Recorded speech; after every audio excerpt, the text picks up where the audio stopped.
And we are back with 4 quarters of believing, and man, we sure do need some believing after the previous week.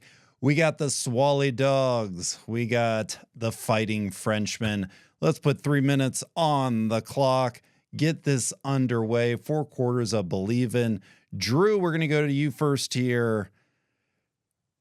Are the Browns going to kick out of rock bottom? Number one. Hey, first of all, that is phenomenal. I sure would like to think that was rock bottom. If that's not rock bottom, I shudder to think at what is. To lose to a terrible, going nowhere, absolute zero team that has done nothing but prove them to be completely fraudulent every time they get into December and the playoffs. They lose every time. To lose in that fashion to a team like that, if that's not rock bottom, I don't know what is, quite frankly. Zero offensive identity, zero playmakers at wide receiver, awful O-line play, and the worst quarterback play in football. And yeah, they still kept it fairly close throughout the game because the team they were playing isn't any good, despite what their record shows. But if that is not rock bottom, then they're going to have to make whole-scale organizational changes and very quickly at the end of the season. Just like the Browns, I'll give you 3 field goals there. Great. Drew, what a start. Eric, let's go to you for next here. Browns kicking out of rock bottom. They have not hit rock bottom, but if they do get hit with a people's elbow by the 0-6 Jets and the 1-5 Tennessee Titans, who just fired Brian Callahan, then they will have hit rock bottom as the 2017 Cleveland Browns looked. They are favored on Sunday. They're likely going to be favored against those 2 teams that I just referenced. They really haven't had any expectations. Finally, the odds makers are going to give them expectations of what it looks like to actually think that somebody's thinks you're going to win the game. So we'll see how that goes.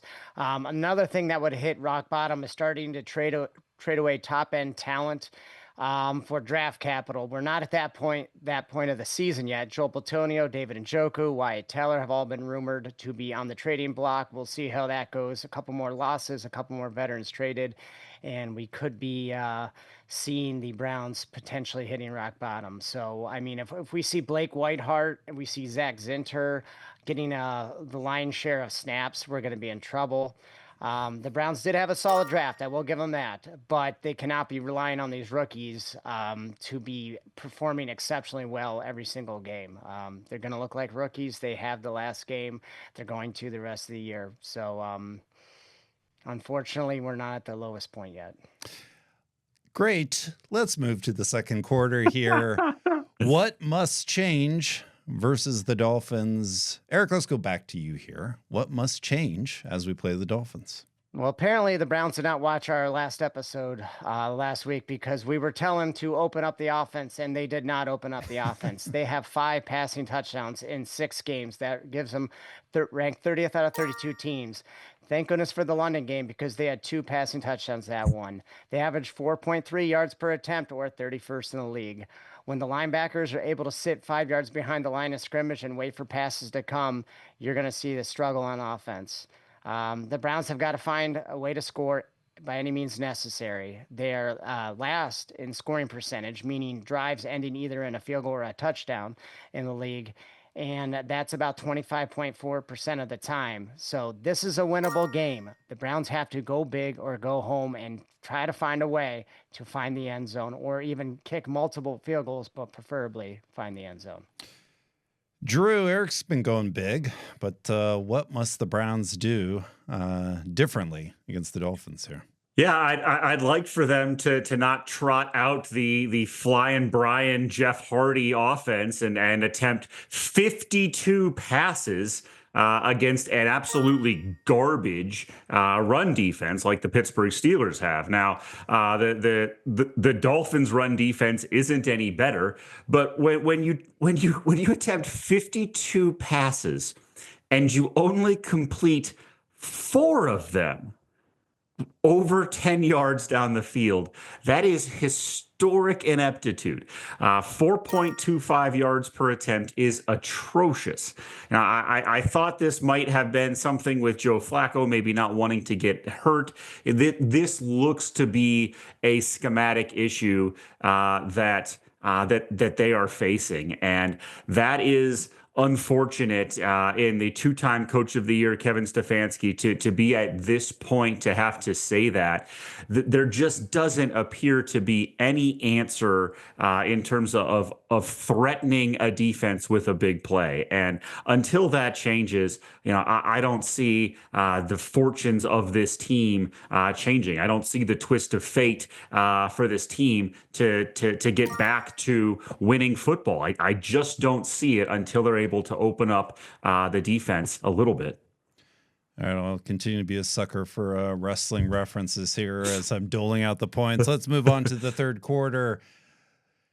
Well, the Browns, yes, if we listen to our media, have been historically bad with some of the stats that we're talking about, but we've also had a very tough schedule to this point. The Dolphins, I don't know if they could say the exact same thing, but certainly in the media, and maybe even more so in the national media, Dolphins could be worse off. Drew, what do you think about the Dolphins' outlook on this season? I think you're actually onto something. I think they might be worse off. Now, just hear me out for a second here, Browns fans. First, Vegas has the Browns as either 2.5 or 3-point favorites. Now, they're at home, so maybe that's the home field advantage here. But like in the last game, Tua threw three interceptions, and then in the media called out his teammates for not showing up to players only meetings. It's pretty bad over there. On the flip side, like Dolphins fans, we're kindred spirits here a little bit. Now, some of the Dolphins' losses have been close. They kept it close against the Chargers. They lost by 3 points to the Panthers, and they've at least managed to score more than 20 points once or twice this season, every single game, actually. So, there's arguments to be made both ways, but this is very much the meme of two garbage cans floating down the street here to see which team wins. And I think the Dolphins might be worse off than the Browns right now. Eric, let's go to you. Yeah, I mean, both teams are going to finish with bad records. I have don't feel great about either coaches. It could be a loser leave towns match after this game. Nice. Roster wise, I like Jalen Waddle more than any of our receivers. Quinshawn Judkins, I like over Devon Achane. He's 2 years younger.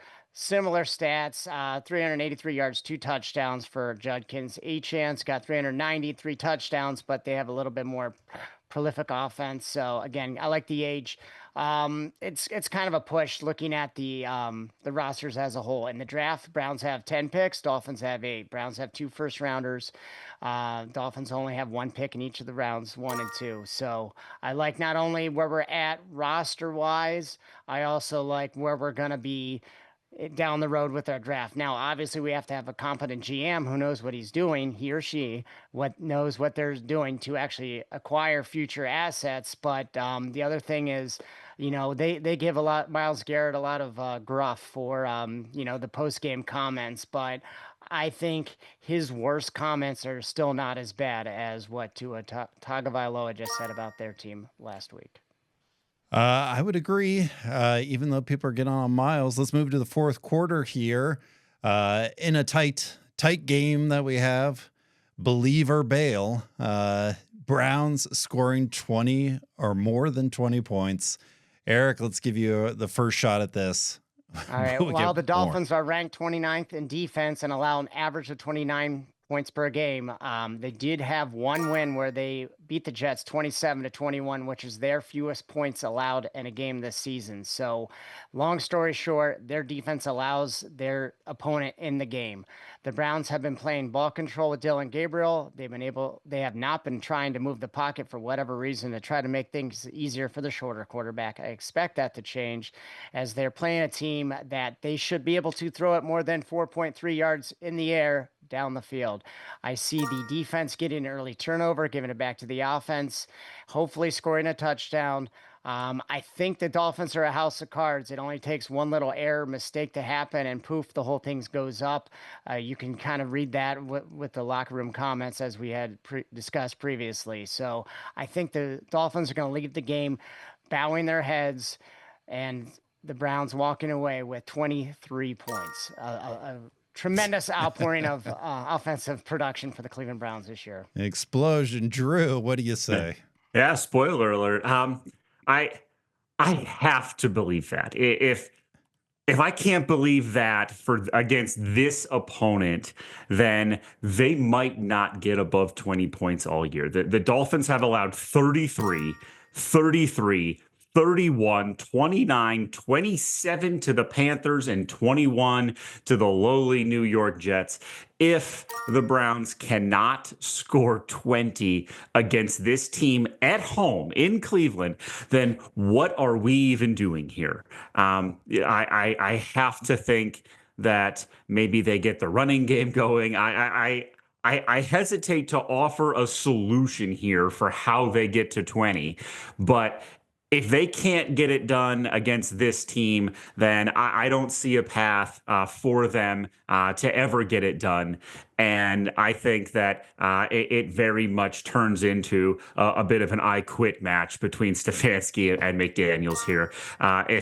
If they can't do it against this team, then they might not do it all year long. And that will truly be a stone cold stunner that they will not get out of. Oh, it is after regulation. It does not count. Eric is our winner for this week. Eric, do you have a headline that we will be reading on Monday morning?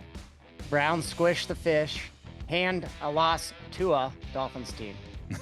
Not bad. Perfect Not bad. ending. Thank you, gentlemen. Go Browns. Let's Go see Browns. a victory.